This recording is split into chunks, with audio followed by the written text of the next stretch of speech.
It's possible that a Republican can move into the White House next year. If so, it's likely that Republican would be Donald Trump. But we're not going to talk politics today. We're going to talk policy.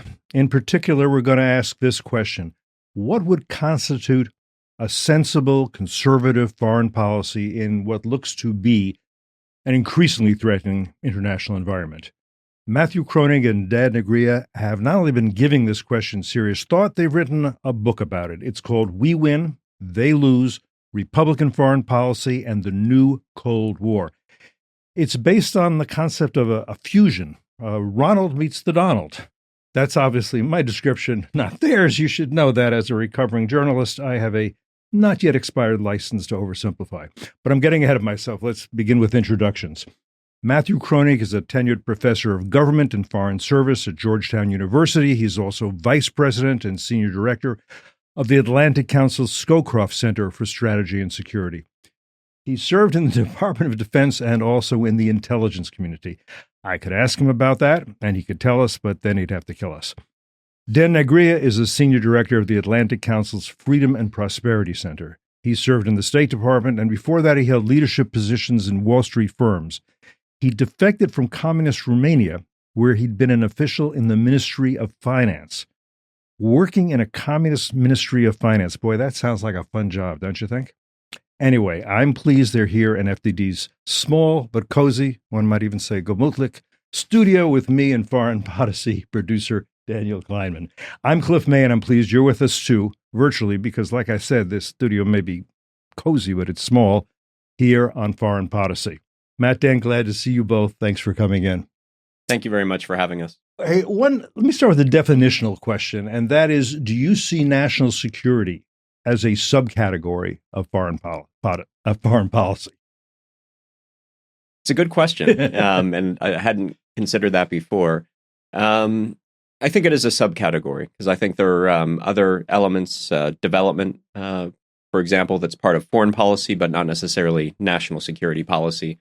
Although we're arguing we're entering a new Cold War, and so I think in a Cold War environment, things that you think don't typically think of as national security, like border policy or climate and energy policy, then do take on greater salience as a national security issue, and we do have chapters on issues like that in the book. Okay, and Dan, do you agree? If you guys want to fight over this, I'm happy to have you do that. I think it's fine. Yeah. You think that's a good way to see it? The current administration, the Biden administration, doesn't, I think, recognize or acknowledge or agree that we're in a new Cold War. And we'll talk a little bit more about that soon. And you do this in the book, but I want you to do it quickly for us now. Maybe summarize your appraisal, review, critique, whatever you want to call it, of the current Biden administration foreign policy, including national security policy, and more broadly, what you would call the progressive, quote unquote, approach to foreign policy and national security, understanding that most progressives also would not say we're in a Cold War, right? They would say, hey, it's a competition. It's cooperation and competition. Is what. Anyhow, you know what I'm asking. Take it from there. So we address this issue in the book, and also Matt and I consider it so important that we even wrote a separate article on this definition that the Biden administration has of our relations with China as being a mix of competition, cooperation, and confrontation. And what we say is that they got it 1/3 right. They're right about the confrontation part. We don't agree that we are in a competition, because a competition assumes that there are rules that everybody recognizes and respects, that there is a referee who can stop and readjust. And we don't think that's the case in economic relations. For example, the Chinese lie, cheat, and steal. In military affairs, they're ramming the boats of neighboring countries and so on. And on cooperation, if you listen to the Biden, very important disclaimer before I criticize the Biden administration. Both Matt and I work at the Atlantic Council, a nonpartisan institution. We wrote a partisan book. The book's subtitle is A Republican Foreign Policy.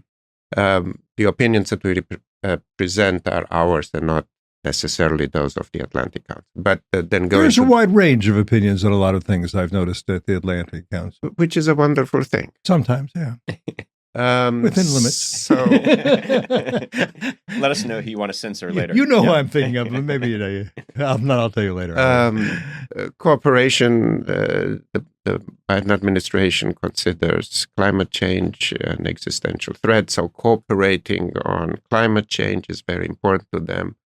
And I just want to add this. Yes, it's important to them. And this was the whole idea of John Kerry as the envoy for climate, was that he would go to China and say, hey, don't you agree we have an existential threat? We have to fight it together like we have aliens from Mars, and then we have something to work on together. And he failed in this mission. And if you fail in this mission, there's no point. I'm digressing for a minute, but I think it's important. China does not see climate change as an existential threat. That's why they're building coal-powered plants one after the other, and yet we're going to spend trillions on a transition to electric vehicles and renewable resources, wind and solar. And this will weaken our economy, strengthen China's, because we'll need batteries and cobalt and all that coming from them. And so there is no cooperation on this. They wanted cooperation. It would have been a different situation if John Kerry and all his visits had gotten it. He didn't. We should understand sometimes you don't succeed, and you have to acknowledge that you don't succeed, or you go on with a policy that gets you nowhere. I'm sorry. I think it's important digression. You're welcome to, as always, to disagree with me or just nod your head and say, yes, that's right. We have an entire chapter on climate change where we basically agree with you. Okay. Yeah. And I would add, I think we do agree on this third piece that we're going to cooperate with China. The Biden administration says we'll cooperate on climate, on arms control, on global health.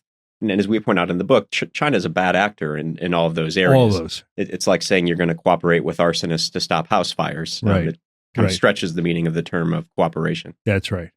Okay. Yeah. Okay. So go on a little bit more about what does the Biden administration even have a strategy for foreign policy and national security? I mean, I understand what you're saying about, again, with China, it's based on something that they wanted to achieve and didn't, and yet it continues on by inertia.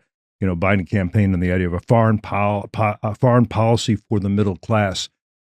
Really unclear what that means. Maybe it means cheaper goods at Walmarts and a lot more pork sold to the Chinese, but I don't think that's actually the basis of the Biden foreign policy right now. Yeah, so we start with a criticism of the Biden administration's foreign policy, and we say the overall kind of Biden doctrine is confusing. So some people have said it's foreign policy for the middle class, but not quite sure what that means other than just trying to appeal to working class Trump voters. The other candidate is democracy versus autocracy, and Biden often uses that term. As we point out in the book, though, we've seen that that's been counterproductive because Biden's alienated non-democracies that we need to work with, like Saudi Arabia, called them a pariah state in his campaign, and then later had to go crawling back to them, asking them to increase energy production. And meanwhile, he hasn't called the Islamic Republic of Iran a pariah state, I should note. Yeah, that's right. And Senator Tom Cotton says, more important than democracy versus autocracy may be pro-American versus anti-American. And that seems to me a reasonable way to look at it.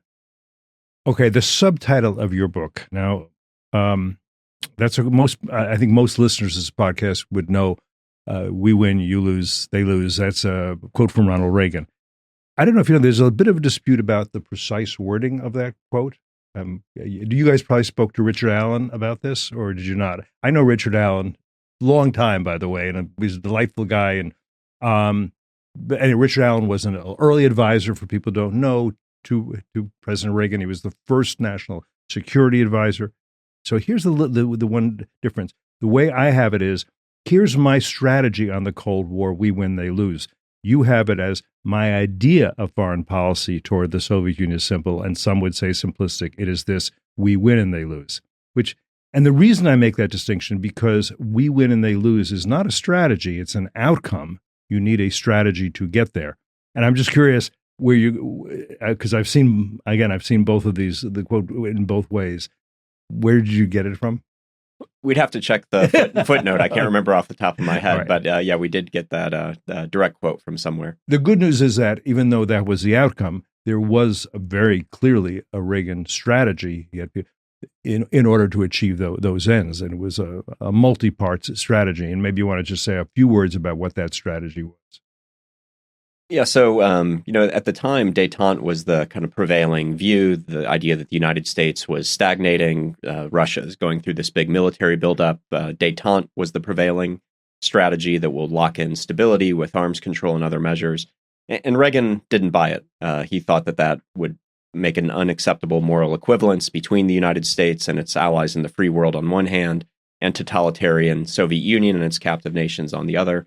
And he had a optimism that our system was better, that their system was fatally flawed, and if we took the gloves off and forced them to compete, that we could win and they would lose. And he was elected, pursued that clear strategic vision for 2 terms, and essentially was successful. And so now that we're entering a second Cold War, people have been talking about competition, but competition's not a strategy. What's the goal? And so we thought we could do no better than go back to Reagan and propose we win, they lose, also as the goal of the strategy for this second Cold War.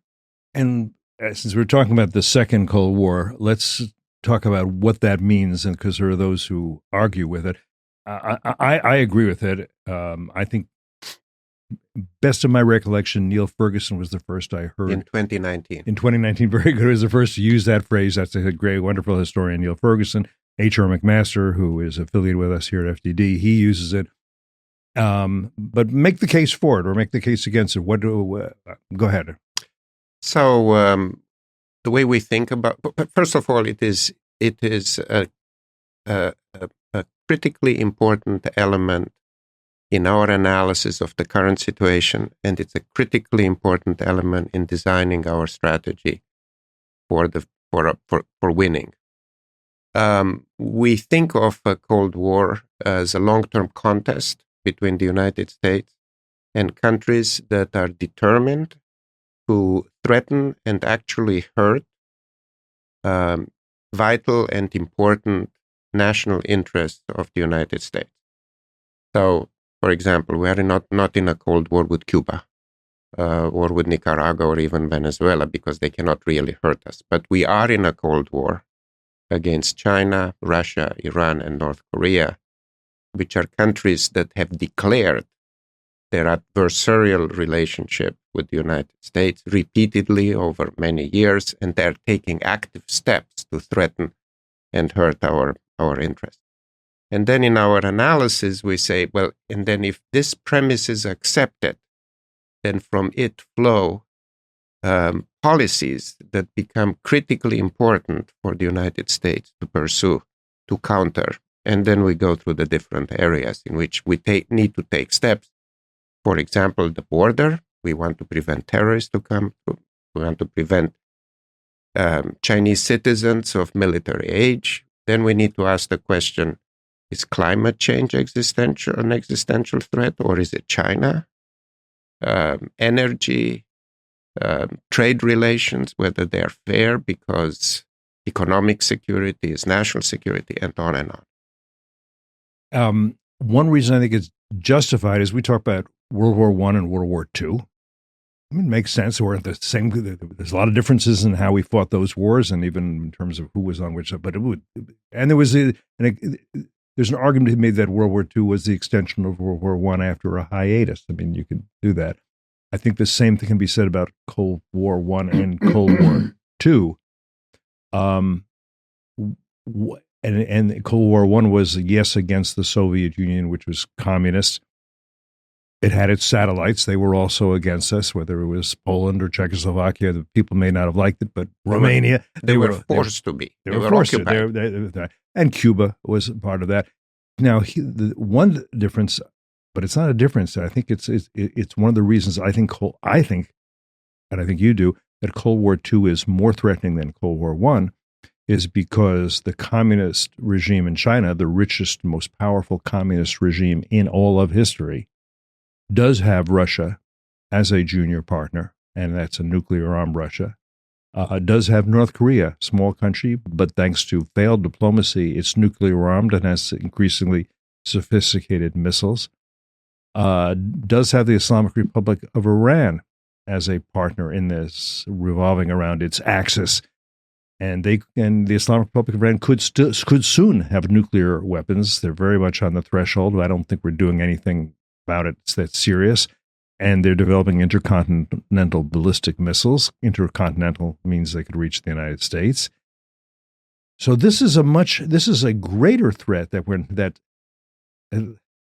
many of us are not even recognizing, much less taking seriously and saying, okay, we have this Cold War that we have to fight and win. I mean, here's a terrible scenario. I hate to think about it. That at one point, I don't know, somebody, a spokesman in Beijing or somebody says, listen, our demand is that the U.S. stop supporting Ukraine, stop supporting Taiwan, stop supporting Israel. NATO should close down. Stop supporting South Korea, by the way. You can do what we ask you to do, what we're instructing you to do, or understand we all have nuclear weapons. We all have missiles that can reach the United States. Do you want to fight a nuclear war? Because we're willing to. If you are, you tell us. Well, imagine what would be the reaction in the United States, not just from progressives, but from what I would call the neo-isolationist right, who would say, well, do we really want to, what cities are we willing to lose in exchange for Pyongyang, in exchange for, I don't know, whatever city we're gonna hit. This is the kind of thing that we hate to imagine, but it's not really unimaginable any more than it should have been unimaginable that jets could be hijacked and run into major buildings in New York after years of seeing Islamist terrorists use other vehicles, boats and cars and trucks to do that, and yet no one thought of that. So, am I wrong? No, you're not wrong. That's a scary scenario, and you're right too to say that just because this Cold War is not exactly like the first Cold War, we can't call it a Cold War. World War I and World War II weren't exactly the same, but they're still world wars. And same thing here. I think these are both Cold Wars, but one similarity is nuclear weapons. And now, for the first time in U.S. history, we have not just one, but we're on pace to have two peer nuclear challengers with China's massive nuclear buildup. And so it's one of the elements in the book. We recommend that the United States strengthen its nuclear deterrence posture. Deterrence. And you also need to, during the Cold War, part of the strategy was this idea of MAD, mutually assured destruction. And I don't think it was a crazy idea. I spent a lot of time in the Soviet Union. They were evil, but they weren't crazy, and they'd been through World War II, and it was terrible. They didn't want to see terrible destruction. I agree. So we don't hit them; they don't hit us. I don't think you can assume that strategy works, say, with the Islamic Republic of Iran. Maybe it does, but I wouldn't take that for granted. So, if I may make a point on that, one of my intellectual delights was to discover Bernard Lewis. Who, by the way, if we only had, I would toast. I'm proud to say I knew Bernard Lewis. Yeah. I'm proud to say I celebrated some birthdays with him. I'm proud to say I used to send him a bottle of Johnny Walker Blue Label, his favorite scotch, on his birthday for many years. So in one of these books, I found this extraordinary line in which he said, mutual assured destruction for religious fanatics is not deterrence. It's an enticement. It's an incentive. Wonderful. We'll kill those guys, and we go to heaven and get the virgins. I mean, it's an extraordinary thing. Yes. I'm not sure that they are that crazy. I don't believe. If you look at the Revolutionary Guard leaders, they're extraordinarily rich. They're extraordinarily corrupt. They're very wealthy. They live a great life. They are not ascetic. I totally hear what you're saying, though I don't want to bet my country's That's also future. True. That's also true. Well, right, because we don't absolutely know the answer to that. And I'd much rather have Star Wars and Brilliant Pebbles and a million things up in the sky where we have deterrence by denial, not deterrence by punishment after the fact. Okay, you want to kill us, we'll kill a lot of you later. You're not happy with that. Does that not deter you? No. How about you can't succeed in this mission, and then we'll punish you? Well, even better with Iran would be preventing them from getting nuclear weapons in the first place. And we do have a chapter on Iran in the book, and that's what we call for and say that all options, including the military option, should be on the table to stop them from building nuclear weapons. It has to be pretty soon. We don't have a long time to wait to do something if we're going to do something. I'm worried that by the time the next Republican president takes office and reads our book, it may be too late. Pentagon last year said their breakout time now is 12 days. So and that was a year or so ago. So it's probably, 4 or 5 days. Right. Well, David Albright, he also says they could have, I think I have this right, 13 nuclear weapons within 5 months. You have the difficulty of miniaturizing for a warhead, but with a little North Korean help, I'm sure you could do that a lot faster, maybe through FedEx, maybe through an instruction manual. I don't know. So, yeah, it's getting to the line. I think that do the Israelis recognize it, how close it's getting to the line? FDD's Mark Dubowitz has been shouting this from every mountaintop he can to Americans, to Israelis, to every guys. Gaza is really important. Hezbollah in the north is important. But Tehran, don't get distracted from Tehran. That's sort of been a message of Mark's and the FDD's, yeah. And by the way, since you mentioned the importance of anticipating what the second Trump administration would be, which seems increasingly likely, one of the things that President Trump mentions often is the importance of building an Iron Dome in the United States, like similar to the one that Israel has. And our book is predicating. By the way, we'll steal your line from Ronald to Donald. That was great. Yeah. All yours. No attribution, of course. You're not getting royalties or any benefits, but we will think of you. But it is another parallel with the Star Wars. Yes. The idea. Strategic defense initiative. Right, and just to be where it was Reagan's idea. People said, "Oh, that's crazy. It can't be done. You can't hit a bullet with a bullet." Actually, yes, it can be. Not ideal, not great, and not if all of them come at the same. Not if you have hundreds, but we have to do it. It's for the North Koreans and for the Iranians who are more unpredictable than the Chinese and the Russians. I think we can say. Yeah, and spending on that was down to about zero during the Obama administration. And missile defense hasn't gone up much since. It's not being done. All right, so now since we're talking about from Ronald to Donald, let's talk a little bit about Trump and his strategic thinking. And I guess what I would say there is my impression is that he's not a strategic thinker in the sense of doctrine and deep. It's more impulsive and intuition with him. Again. I don't know. Can he? I'm not, and he's a bit unpredictable. But I think you're kind of making the case that you have a sense of where he wants to go, and it can be fused with Reaganism, and that he should really, and his advisors, whoever they may be, should consider that. And by the way, it helps that you have Mike Pompeo writing the introduction to the book, because Pompeo I see as a Trump whisperer. And somebody who was with him the whole time. I would hope he would be in a next Trump administration in a high position, because I think he's a very smart guy. But talk a little bit about Trump and his ideology, his strategic thinking, his vision, and how it could be fused into something. It could be solidified, I guess you might say, and fused with a Reaganite vision.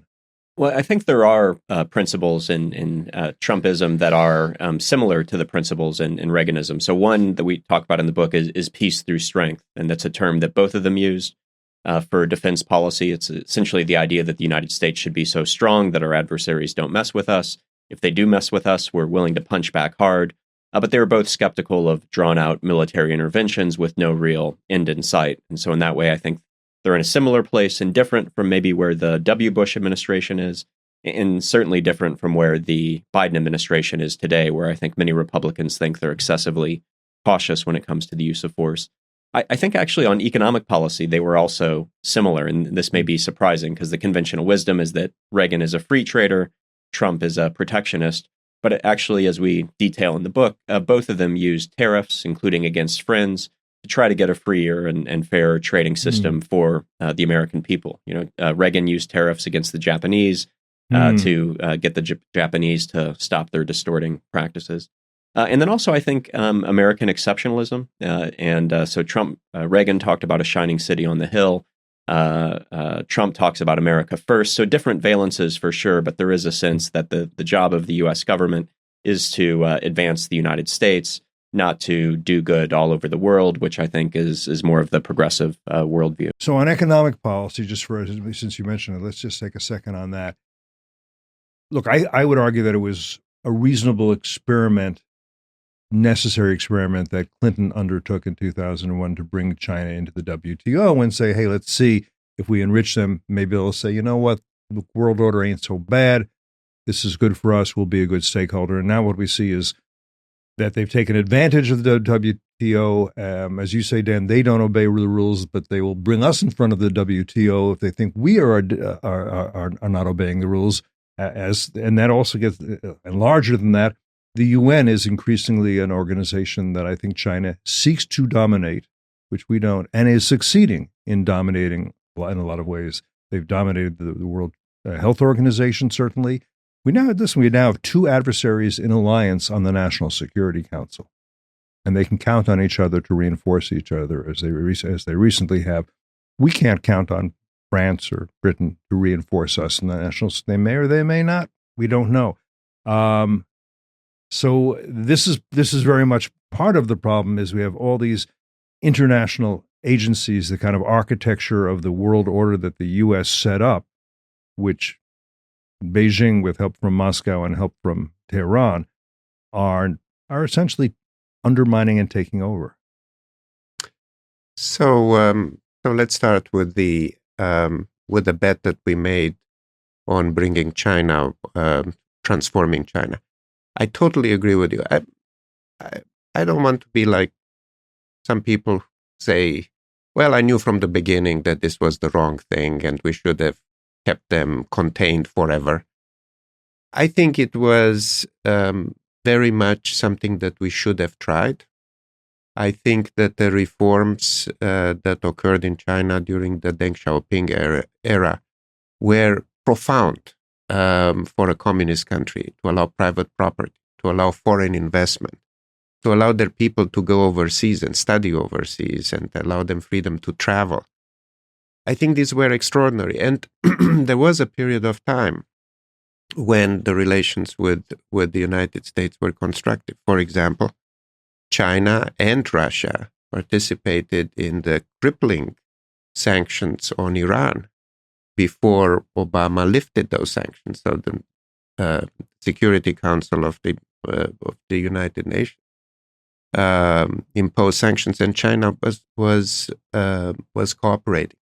So during the Deng Xiaoping era, there was a reason to hope that they will become, quote, a responsible stakeholder of the international community. But what happened was that as China became freer economically, Chinese people realized that they just don't need the Chinese Communist Party. So then the leadership of the Communist Party had a choice. Do they continue with economic liberalization? Do they continue with opening China to the world and become themselves superfluous? Or do they reimpose the control of the Chinese Communist Party? And the choice that we see manifested in the Xi Jinping era is a return to almost Maoist policies, where there is a control of the Communist Party in every single economic enterprise. There are these laws that say that everybody is obligated to collaborate, and civil-military fusion is and civil-military. Craig Singleton has written a lot about this, and people don't realize it's certainly TikTok, it's certainly Huawei, but it's every company. There's no such thing as an independent Chinese company. Every company don't want to accept and that. every individual. And every individual. There is an obligation under the law. So where does this leave us? So what does it mean? What it means is that we need to recognize that this is a monolithic state, the most populous country in the world, the second most powerful economy, that has a total control over its population. It is a declared adversary of the United States. It's a reality that we need to recognize and have policies to counter. You have a whole chapter on energy policy. And I thought that was good because people don't necessarily recognize that energy policy is national security policy. And I don't think our current energy policy bolsters our national security. Right? That's right. That? That's right. Yes. And we have energy and climate together because they obviously go together. Yes. And the long-term solution to climate change is a transition over time to cleaner energies. But what we argue in the book is the progressives get this wrong. It's not an existential threat. It's a problem to be managed. And Dan has some good data, but the Biden White House essentially estimated what is the effect of climate change over time and several decades into the future. They say, well, without climate change, the U.S. economy would be 1.71 times larger than today's decades out into the future. With climate change, it'll only be 1.67 times larger because of, and so that's the same. It's so there's some economic cost to managing climate change, but it's a problem to be managed, not an existential threat. And so then what that means on policy is that we don't need heavy-handed government interventions to force a near-term transition. We can let this play out gradually with market forces. In the meantime, China's the largest greenhouse gas emitter. It's not the United States that's the problem. It's China that's the problem. So one of the things we recommend is adopting more of an arms control mindset to climate change negotiations. Our past negotiations, we said we're going to take costly action immediately. China said we'll start taking action a decade or more into the future. We joke in the book our wives wouldn't be impressed if we said we're going to start helping out around the house more, a decade in the future. But no, let's negotiate equal limits. If we're going to be constraining our growth to meet climate targets, then China should be doing the same. It's easy to say let's negotiate this, but they're not going to negotiate this. They're not going to do that. I mean, that's this idea that all you have to do is sit down with a couple of smart diplomats. That was John Kerry's idea. They'll love me, they'll understand what I'm saying, and they'll agree with me, and we'll negotiate and we'll come up with a good deal. All deals are not good deals. The Joint Comprehensive Plan of Action was a bad deal that would only have maybe delayed the Islamic Republic of Iran getting nuclear weapons. But, it was a deal, and we're successful. We had the same thing in the 1990s with North Korea. Oh, we've got a deal with them. We've got the Accords, the Agreed Framework. The Agreed Framework. Thank you. This is, they won't develop nuclear weapons. Yes, they will. It was a bad deal. Just because you have a diplomat, spiking the football doesn't mean you actually scored a goal. You didn't, and we have the same thing here. By the way, the idea that I think a Tesla is a very nice car, fun to drive. Is it green? I don't think so. Not if you understand where the elements for that 1,000-pound battery come from in Africa, and what was done to mine them with children pulling. I mean, this terrible environmental degradation went into building these cars, and even more of the electric vehicles that China is building, which are now outselling the ones that Tesla is building. So I don't agree they are. And by the way, people talk about carbon because it sounds dirty. We're talking about carbon dioxide. There's nothing more green than carbon dioxide. You want to have a greenhouse? What do you put into it? Carbon dioxide, because it's plant food. Now, there's a reasonable theory that too much carbon dioxide in the atmosphere may contribute to global warming. That's a reasonable argument. Not everybody buys it, but I can see it. But if every internal combustion engine in America were put into a junkyard tomorrow, as I think President Biden would like, the world climate change would not be measurably different. It would not be. Well, actually, President Biden agrees with you. Finally. He gave a speech in which he said, quote, if we did everything perfect, it would make no difference. The problem is not the United States. The problem is not even the developed world. The problem is China. They produce about 35% of the CO2. And the next is India. And these are developing countries, and they want to continue to develop. And part of what they want to burn is coal. And then I totally agree with you. In the case of the United States, the solution are not to sell more EV vehicles because batteries, in order to produce them and or the rare earth that are there, number one, to produce them is extraordinarily energy intensive. So the the energy spent to produce the rare earth that you need for the batteries is already polluting. But the other thing is the refining of this rare earth, 90% of them occurs in China, which is, again, if they are an adversary, if we are in a Cold War, do we really want to depend on them? But the other problem that occurs with this is, why don't we go to solutions that we have right here? Nuclear. And again, using data from the Biden Energy Department, they showed that right now fossil is something like 82%, and by the middle of the century, it will be 78%. Right. It's to be dominant. I understand. It just doesn't, it's not reasonable. It's not practical. I mean, it's desirable at some point in the future, but we shouldn't hamstring a critically important sector of the economy for the national security in order to accelerate the transition in an unreasonable way. And the U.S. can be, in some ways already is, but I think Biden has pulled the reins in this, the energy superpower of the world.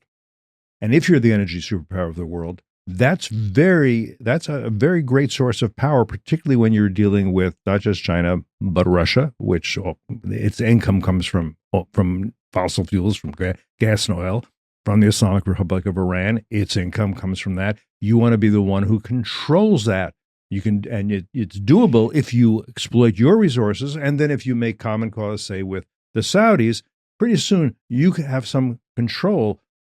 If you want to be a superpower, if you want to make America great again, if you want to make America powerful again, beyond, and I think, and I'm all for it, having a military capability second to none, you also want an energy capability second to none. And by the way, you want an economy second to none and as strong as you can be. And that one of the things that means is you're going to need much more energy, much more electricity over the future, particularly as you bring in things like artificial intelligence, which consumes huge amounts. So what is probably not a good idea are thousands of EV charging stations, each one using up as much electricity as a small town. A lot of them, not a small store, a small town, because it's huge, and trying to replicate what you've done with gas stations around the country with EVs. Also, okay, you say, well, what about solar energy? People talk about solar farms. What grows in a solar farm? Not even grass. What animals live under those solar panels? None. It's a desert you're creating anywhere you do it. Now, if you do it in the desert, maybe it's not so bad. But again, if you're talking about winning a Cold War, if you're talking about making America great again, and I'm trying to fuse here, you really need to think about these instruments of American power, and are you increasing them or are you not? And if you are doing it, okay, you're doing it because you think you're saving the planet from an existential threat. Is there really an existential threat? And even if you do it all, will it make any difference? Well, I was just in Florida. Miami is an amazing city. People are just coming there like crazy. They're building like crazy. None of those people who are buying in all those condos and houses in Florida seems to think, okay, I got about 3 years and then I got to move to Halifax because it's going to get too hot here. If it's hot, they go to the beach or the pool, or they turn on their air conditioning, which uses fossil fuels one way or another. And by the way, EVs plug in somewhere. So one quick point. Yeah. You are correct. We need to have the quantity in the energy. But we also need to produce a lot to push down the price. Right. Putin invaded. There are studies that show when did he invade and when didn't he invade. He invaded when the price of oil was high and he was flush. And the same with Iran. We want to produce a lot and push the price down. I don't know why we produce less and then again buy from the Saudis and the Venezuelans. And I want to say this to progressives who are listening, because I have a feeling there are there are a few, on your show. But you sort of touched on this, Dan. We talked about India and China, but there's also, for example, a big continent called Africa we don't spend a lot of time on. I spent a few years there as the New York Times correspondent. Those people need energy, and they need cheap energy really, really, really badly. And if you're an African farmer, you're not going to have a plug-in hybrid tractor. Okay? You need diesel fuel. And you're not going to have a Tesla to take your goods from your farm to the market so you can sell them before they rot, which is the only way you get some discretionary income. So maybe you can have a bicycle, maybe you can have a wristwatch, a radio, and a tin roof on your house. If you care at all about progress in Africa, you need cheap energy and electrification. Again, the people in the Congo who are mining the cobalt to send to China to make for the batteries for the Teslas, they go home and they don't have electricity in their homes. They can't turn on a fan. They can't turn on a computer. If you care about the people in Africa, they have to have cheap electricity. And if that means 1, 2, 3 degrees Celsius increase average temperature or at the end of this next century, they'll take it. It's an interesting point, and I completely agree. And I did want to go back to something you said earlier, too, because you said controlling energy and energy dominance is important for winning a Cold War, and I agree, and that's been an American asset for decades. The people who would say, well, no, China is helping on climate change would point to the fact that they are leading in these green technologies. But the reason they're doing it is not to help with climate change. They've been very clear. It's to control the technologies of the 21st century. It's part of this Made in China 2025 plan. So we're essentially allowing China to, by taking these extreme climate change policies, allowing China to get in a dominant position for these energy technologies of the 21st century. And that's not where we want to be. By the way, just to support what Matt said, I don't think we refer it in the book, but it's in an article that I wrote, and I worked very, very, very hard to find the actual quote. It's in a radio interview that Deng Xiaoping gave, where he said, Arab countries have oil, we have rare earth. Because they are prepared to process those things at the cost of tremendous environmental degradation, and other countries don't. Serious question, most of their rare earth isn't in China; it's elsewhere where they're exploiting it. But they process it. But they're exploiting other countries. Correct. And again, one might call that imperialism. One might call that colonialism if the Chinese are overseeing the local workers who get paid nothing, which is what's happening. So it's not that they have it under the soil; it's that they take it from other countries that they exploit. Again, there are people getting rich in the Democratic Republic of Congo. It's the elites, not the people, because the Chinese can bribe in a way that Americans and Europeans are loath to do or at it's risk illegal. To do. It's illegal. Yeah. I've actually talked to some American businessmen who do business in the Congo, and they said, we pay the bribes if we could, but the U.S. government won't let us. But, that's what it takes to compete. And the Chinese and Russians are playing that game. All right, you've got another chapter on something else that is national security, and people don't realize it, border security and immigration. This is not simply about, who's coming in here for what reasons they're coming in. It's a national security question. We just had, we think, ISIS stage a terrorist attack in Moscow. They could have decided, it seems to me, to do it in the U.S., and it wouldn't have been terribly difficult to get people across that southern border, it seems to me. Talk about your chapter and talk about your vision of national security and what's necessary in terms of border security and immigration. Yeah, well, there are two pieces to it. One is having real border security and stopping illegal immigration. And it's a matter of fairness, but it's also a matter of national security. As I think Dan pointed out earlier, tens of thousands military-age Chinese men came across the border recently. So maybe some of them are economic migrants, but how many of them are working for the Chinese Communist Party? How many of them are planning future sabotage in the event of a major conflict? So that's a national security risk. Imagine in the first Cold War, if we just allowed tens of thousands of Soviet-age military men across the border, it's unthinkable. But there's also a positive side, and we talk about reforming legal immigration. And the United States is unusual in this regard. Our legal immigration system is heavily weighted towards family reunification. And some family reunification makes sense, but we allow cousins and uncles and aunts. And if you look at the UK, Australia, Canada, their legal immigration systems are much more weighted to workforce concerns and bringing in the best and the brightest. And again, if we're in a Cold War with communist China, this is an area where we want to compete. We want the best and the brightest coming here. The Chinese have their, 1,000 talents, 10,000 talents program where they're aggressively recruiting experts, STEM graduates from around the world to come to China, help them win the new tech arms race. So we should be doing the same thing. And so we argue we should reform legal immigration, less on family reunification and more on encouraging the best and the brightest to come to the United States, and helped us in the first Cold War with Einstein and others benefited from the brain drain from Europe, and we should do the same thing in this new Cold War. And securing, what's necessary to secure the border reasonably well? I mean, people will always sneak in, but not by the millions, which is what we've had under the Biden administration. One of the things that bothers me about the Biden administration is it's one thing to say, we believe in open borders. We believe that people should move freely from any place they want to America. We believe that these people will overall be a benefit. That's why we're doing this. But they don't say that. They say, no, the border's secure. Yeah. No, I can't do anything else. It's up to Congress. It's not up to me. I can't do it. That seems to me so disingenuous. Say what your policy is and why you believe in it, if you want, and make the case and see if you can sell people on it. But don't try to fool them by saying, no, there's nobody coming through. Who can believe, me or your lying eyes and the people at Fox News who are filming it?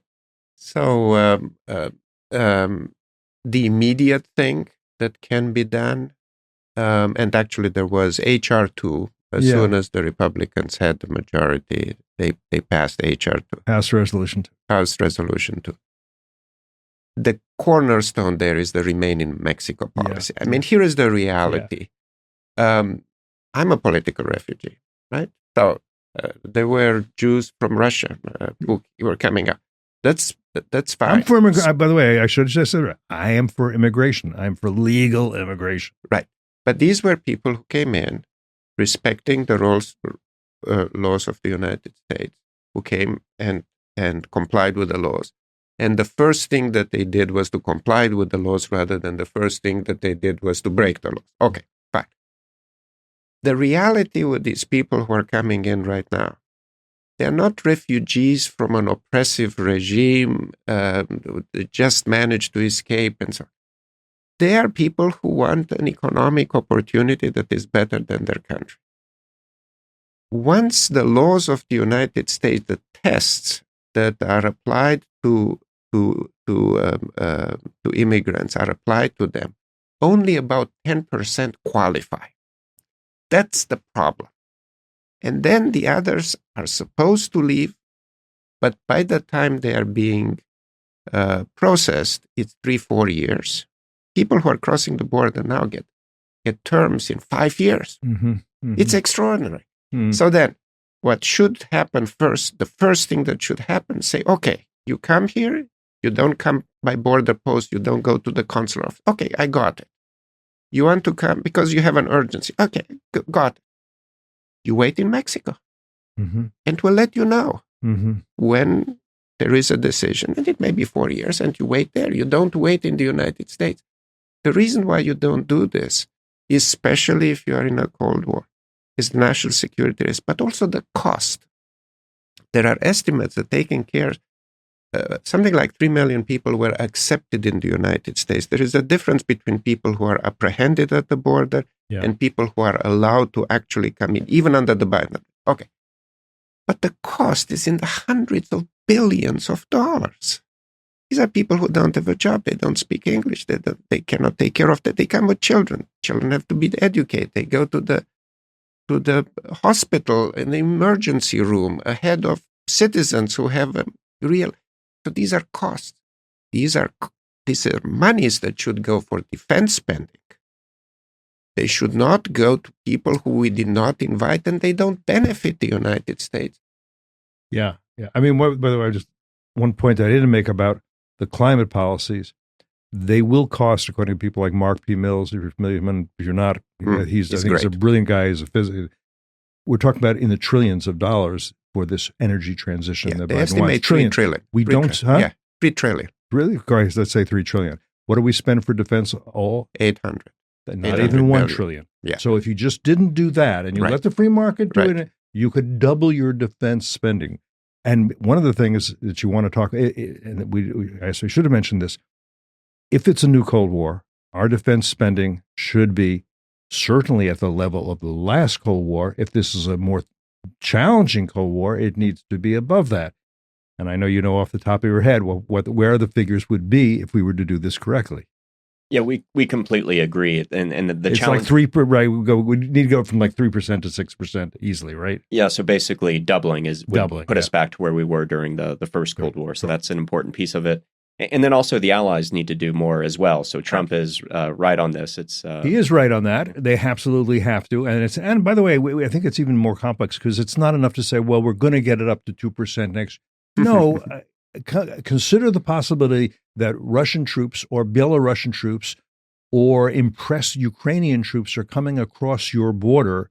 Can you, are they scared of you or are you scared of them? It's not just a matter of that. Yes, the Europeans really have to do it. And they have to understand that if they don't, a lot of Americans are going to say, what do we care? I've never been to Potsdam. I don't really, what do I care about these places? If they don't care about themselves, why should I care about them? That's going to be the response. It's more than that. It's not just that the United States will say, I will not help those guys because I don't like them.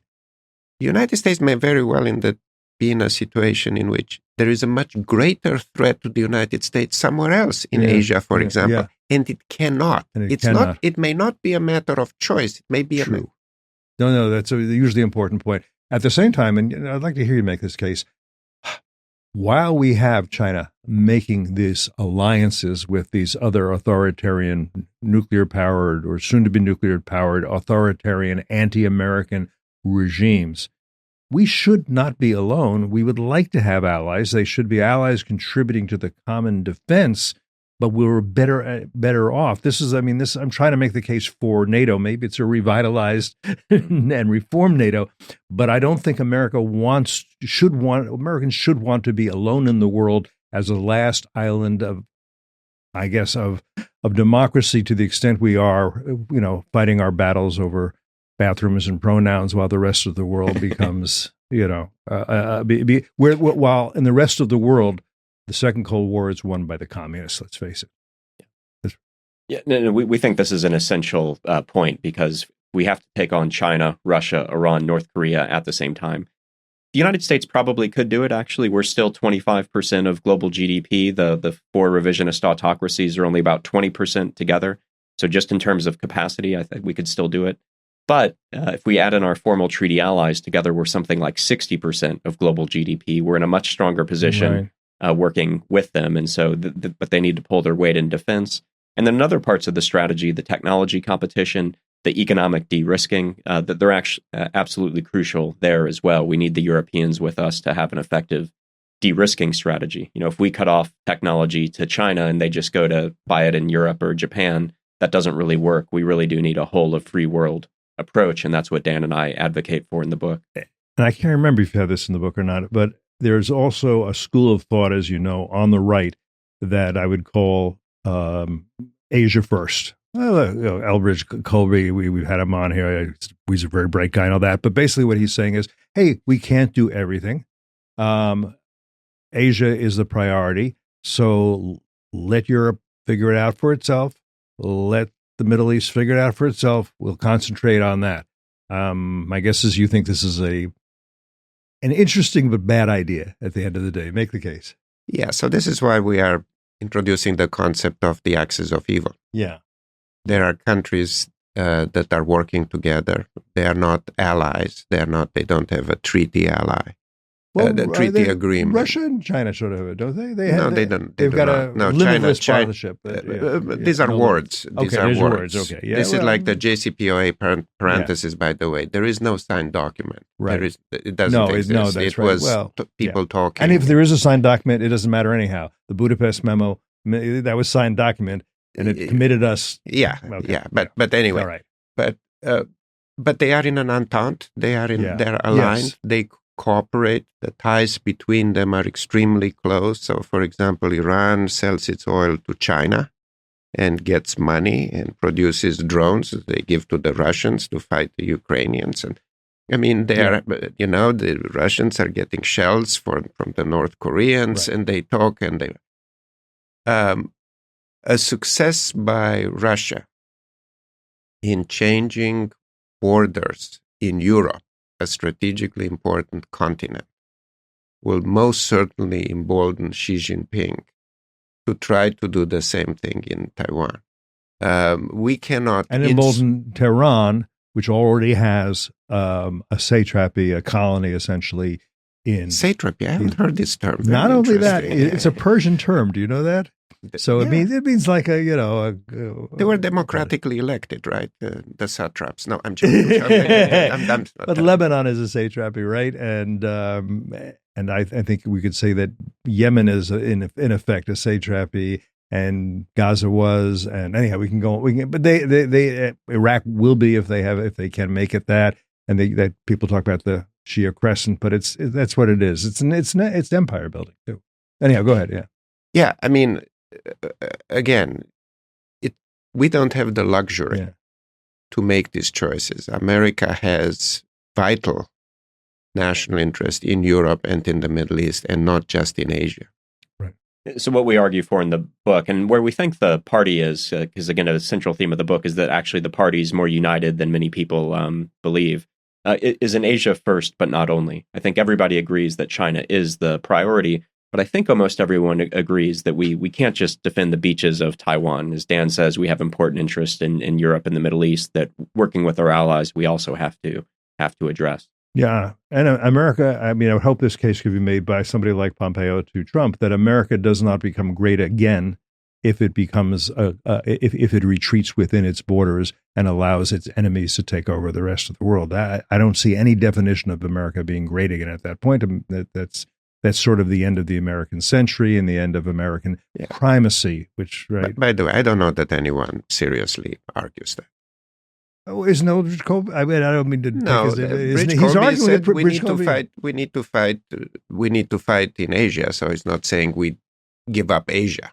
No, he's saying but we'd give up the rest of the world. But then the question is, do you succeed in that fight in Asia? And I don't think he's necessarily right that you do if you simply give up other places, because it's a very different battle. I know I've heard you point this out. The battle that you would fight, the sea battle, essentially, some air battle in Asia, very different than what you would fight if you were trying to help Poland defend its sovereignty. Right? It's a different kind of a thing. And again, the Ukraine people got a point. Ukraine's not asking us to do it for them, just to give them the weapons so they can fight a common enemy. Israel's not asking us to fight for them. Just, again, give them some support as they fight a common enemy.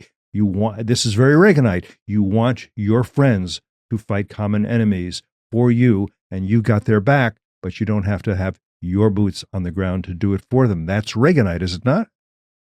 I think Reagan would have loved the prospect of destroying the Russian army, for 4% of the U.S. defense budget without risking any American lives. So, I think Reagan would support this. And by the way, I think, Dan wrote an article about what Trump's Ukraine policy might be. But I actually think that many in the media and elsewhere are trying to misconstrue what Trump and Trumpism is, because I don't think that he's isolationist. I don't think in his first term he was isolationist. He hasn't said he's going to pull out of NATO. He hasn't said he's going to abandon Ukraine. So I think there are a lot of these people trying to portray Trump as something that he wasn't. And that was one of our motivations for writing the book, trying to distill the real essence of what Trump stood for in foreign policy. That's a good point. And he may, listen, for political reasons, you're never going to take the politics out of politics. He may want to appeal to people who are more isolationist than he is, which doesn't necessarily mean he's going to please them when he's in office. But J.D. Vance, the senator from Ohio, and I'm sorry to say this because I loved his book on his life story and a very admirable character, but he's become very isolationist, it seems, from what I understand. Yeah, by the way, I will do more work on this, but from the little that I've started doing with this term, that is a new term. I think we are in agreement, the three of us here, that we haven't heard much talk of isolationism until about a year ago. So I heard someone say the term isolationist is an insult, because nobody says I'm an isolationist. Nobody calls themselves. No, they're right there. They don't call retrenchers or they're restrainers. Restrainers, yeah. But then nobody. So that's an insult. Okay. J.D. Vance wrote a superb article recently in which he said the Europeans need to take care of their defenses, because if they don't take care of their defenses, then they're not allies, they're clients. It's a very interesting point to make. Very interesting point. I think one of the greatest contributions to alliances and to national security that Trump made was to scare the Europeans that the United States may leave NATO. Secretary Pompeo, former Secretary Pompeo, was asked if the U.S. will leave, and he said, "Well, whatever I tell you is irrelevant because you believe me, not believe me, it doesn't matter. But what I can do is point to what Trump actually did, which was not to pull out. I don't think Trump will pull out, but he did give political cover to responsible governments in Europe to go to their people and say, look at the tremendous pressure that we are under from the Americans. We have to get to 2%.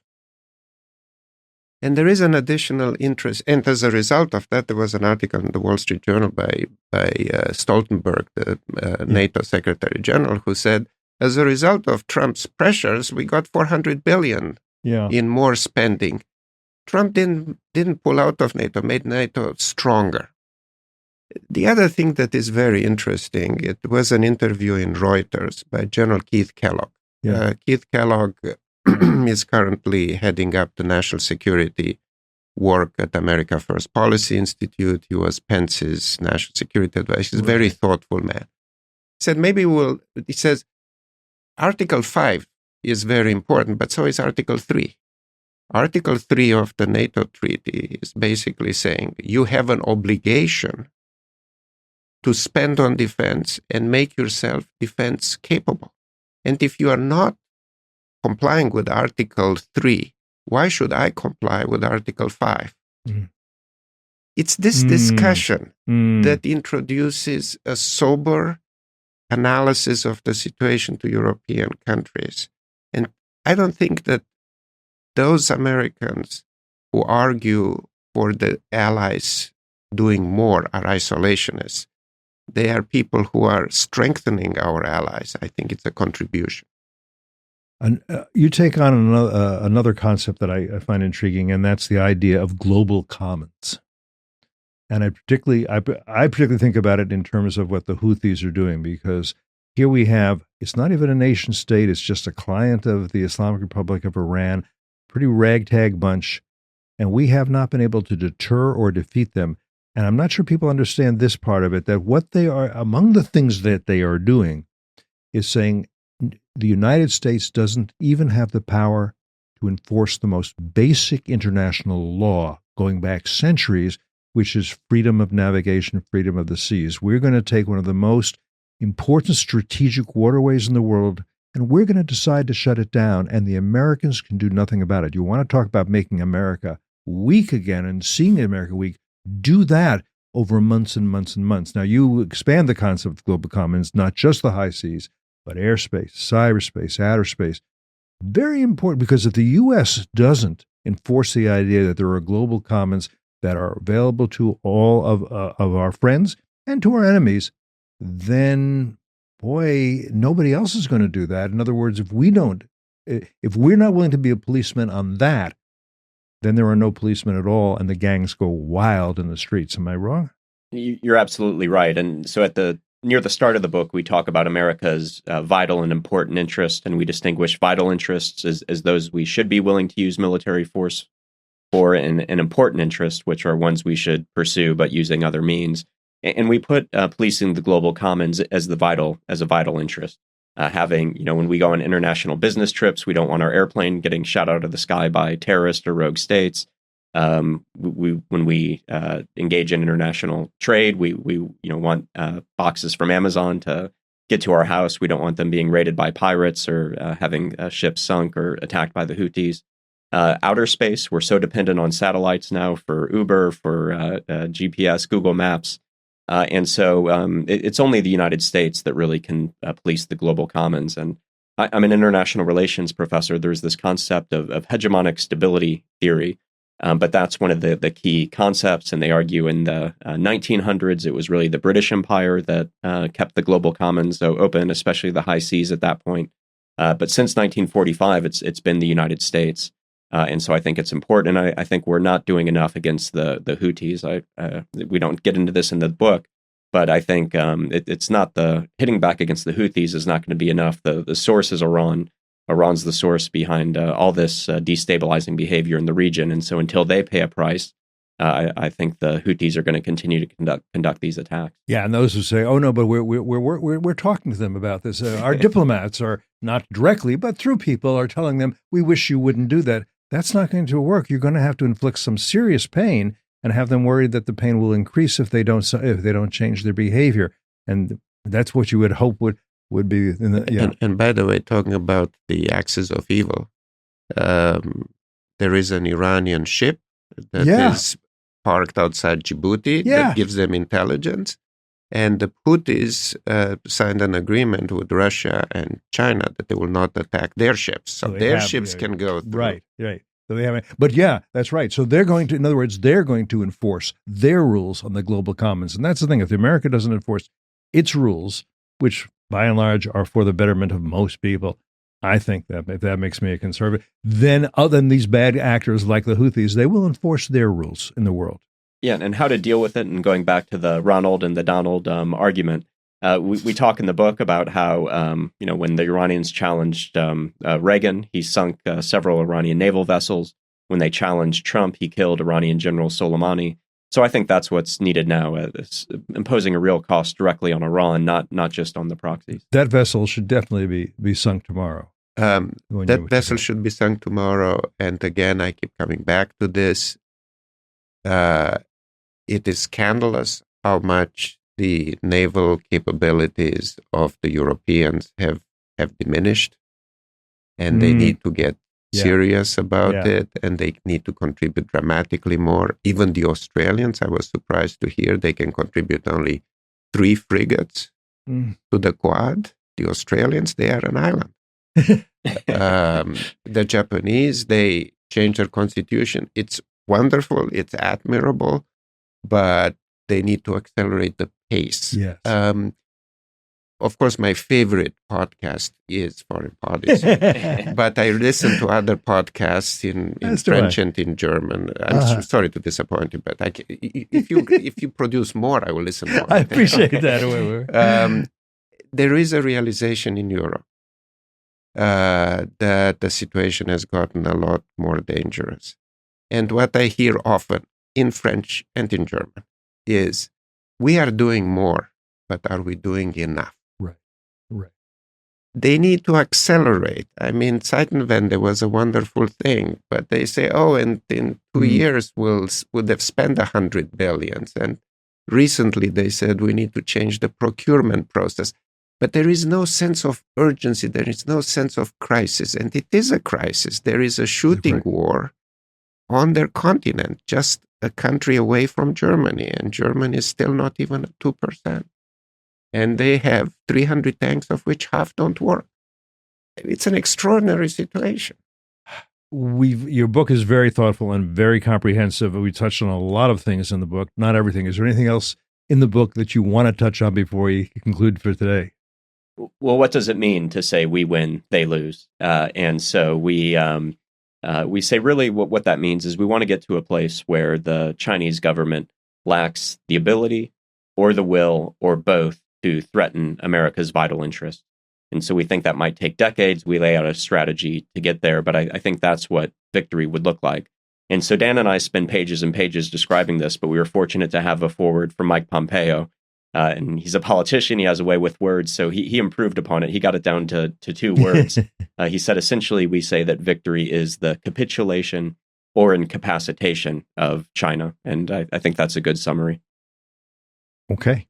Thank you for the work you've done. It's hopeful because I love the idea that in a new administration we could have enough unity to actually take on this, I think, this absolutely enormous and may I even say existential challenge to the United States and to the free world. It's not a word we use a lot these days, but it's important, I think, that there be a free world.